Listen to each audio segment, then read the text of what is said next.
Há um pecado silencioso corroendo a Igreja de Jesus Cristo. Um pecado que não é cometido por ações, mas pela ausência delas. Um pecado que não está nas palavras ditas, mas nas verdades caladas. Um pecado que compromete nosso testemunho e contradiz nossa própria fé. O pecado do silêncio. Bem-vindos ao canal. Hoje abordaremos um tema difícil, mas necessário. Falaremos sobre como a Igreja, chamada a ser a voz do sem voz, frequentemente se torna cúmplice da injustiça por seu silêncio confortável e calculado. Jesus não foi silencioso. Ele confrontou os poderes religiosos e políticos de seu tempo, denunciou a hipocrisia dos fariseus, desafiou tradições que oprimiam, expulsou os mercadores do templo, tocou os intocáveis, dignificou os marginalizados, deu voz aos silenciados. E os profetas antes dele também não se calaram. Isaías, Amós, Miqueias, Jeremias, todos denunciaram a injustiça social, a exploração econômica, a corrupção política e a religiosidade vazia. Aprendei a fazer o bem, atendei à justiça, repreendei ao opressor, defendei o direito do órfão, pleiteai a causa das viúvas. Ai daqueles que decretam leis injustas e dos escrivães que escrevem perversidades para prejudicarem os pobres em juízo e para arrebatarem o direito dos aflitos. O que o Senhor pede de ti, que pratiques a justiça, ames a misericórdia e andes humildemente com o teu Deus. Mas o que aconteceu com essa voz profética? Por que tantas igrejas hoje murmuram sobre moralidade pessoal, mas ficam mudas diante de injustiças sistêmicas? Por que denunciamos pecados individuais, mas nos calamos diante de estruturas opressivas?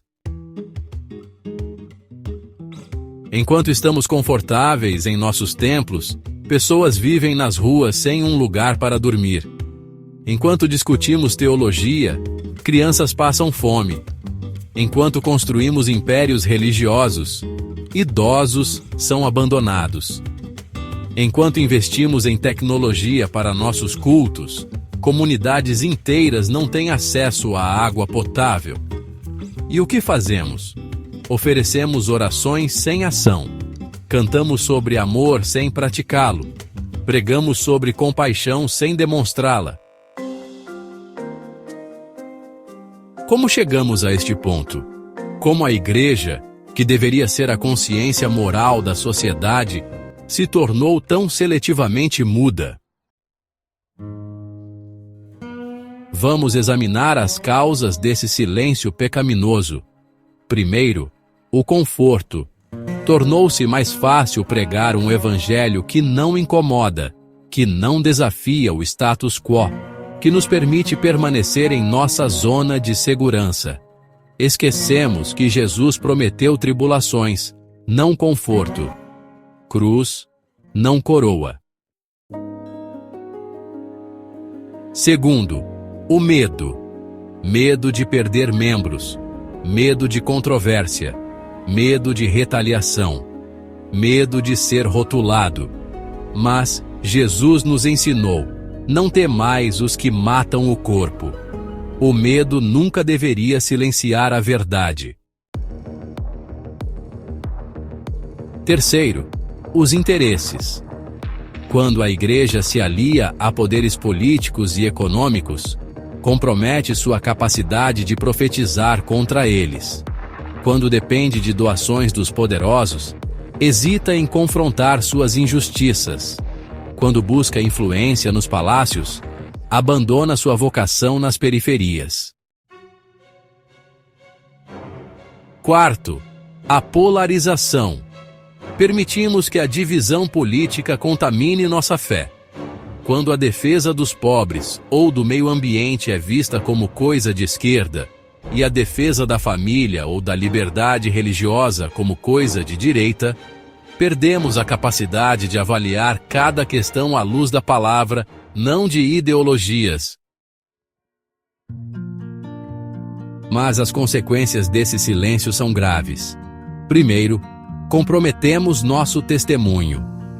O mundo não acredita em um evangelho que pregamos, mas não praticamos. Uma igreja silenciosa diante da injustiça perde sua credibilidade. Segundo, traímos nossa missão. Jesus nos chamou para ser sal e luz, para transformar realidades, não apenas para esperar passivamente pelo céu. Terceiro, nos tornamos cúmplices. O silêncio diante da injustiça é cumplicidade com ela. Como disse Desmond Tutu, se você é neutro em situações de injustiça, você escolheu o lado do opressor. Mas o que diz a palavra de Deus sobre esse silêncio? Provérbios nos adverte: abre a tua boca a favor do mudo, pelo direito de todos os que se acham desamparados. Abre a tua boca, julga retamente, e faze justiça aos pobres e aos necessitados. Tiago alerta: aquele que sabe fazer o bem e não o faz, comete pecado. Ezequiel transmite a advertência divina aos atalais que não soam a trombeta. Sua sangue, porém, da sua mão o requererei. A verdade é que uma igreja que se cala diante da injustiça não está apenas falhando em sua missão, está negando o próprio Cristo que proclama. Jesus se identificou com os famintos. Tive fome, e não me destes de comer. Com os estrangeiros, fui estrangeiro, e não me acolhestes. Com os encarcerados, estive preso, e não me visitastes. A forma como tratamos, ou ignoramos, os mais vulneráveis, revela como realmente nos relacionamos com Cristo. Mas nem todas as igrejas se calaram. Ao longo da história, vemos exemplos poderosos de cristãos que ergueram sua voz. Dietrich Bonhoeffer, que se opôs ao nazismo quando muitas igrejas alemãs se conformaram ou se calaram. Martin Luther King Jr., que liderou a luta pelos direitos civis fundamentado no Evangelho.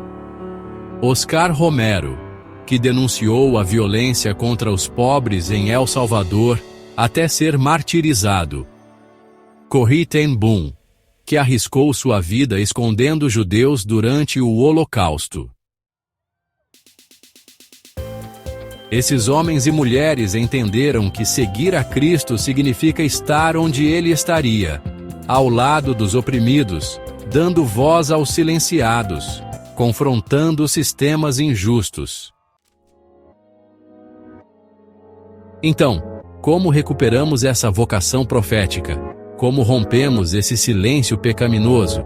Primeiro, através de uma leitura integral das Escrituras. Não podemos selecionar apenas os versículos que nos confortam e ignorar os que nos desafiam. A Bíblia fala sobre salvação pessoal, mas também sobre justiça social, sobre santidade individual, mas também sobre responsabilidade coletiva. Segundo, através da proximidade com os que sofrem. É fácil permanecer silencioso sobre problemas que não nos afetam diretamente.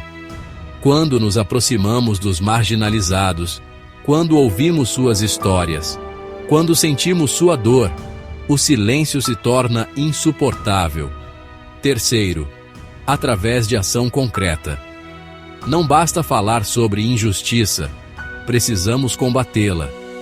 Com o nosso tempo, recursos, influência, servindo, advogando, mobilizando. Quarto, através de diálogo corajoso. Dentro de nossas comunidades de fé, precisamos criar espaços seguros para discutir questões difíceis, para examinar nossas convicções, para desafiar pressupostos. Ser profético nunca foi popular. Os profetas foram perseguidos, ridicularizados, isolados. Jesus mesmo foi crucificado por desafiar os poderes de seu tempo. Mas esse é o caminho que escolhemos quando decidimos segui-lo. É hora de fazer perguntas difíceis. Em que questões a nossa igreja tem se calado? Quais grupos vulneráveis temos ignorado? Quais injustiças temos tolerado por conveniência? Quais compromissos temos feito que silenciam nossa voz profética? O mundo não precisa de mais uma instituição silenciosa.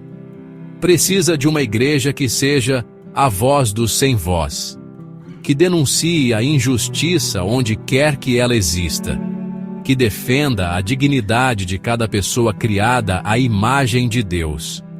Não podemos separar nossa fé vertical de nossa responsabilidade horizontal. Não podemos amar a Deus que não vemos enquanto ignoramos o sofrimento daqueles que vemos. O chamado é claro: romper o silêncio, falar a verdade ao poder, defender os oprimidos, praticar a justiça, amar a misericórdia, andar humildemente com Deus. Se este vídeo despertou algo em você, compartilhe-o. Inicie conversas em sua comunidade de fé. Questione silêncios cúmplices. Busque maneiras concretas de ser voz para os que não têm voz. Porque uma fé que se cala diante da injustiça não é a fé de Jesus Cristo.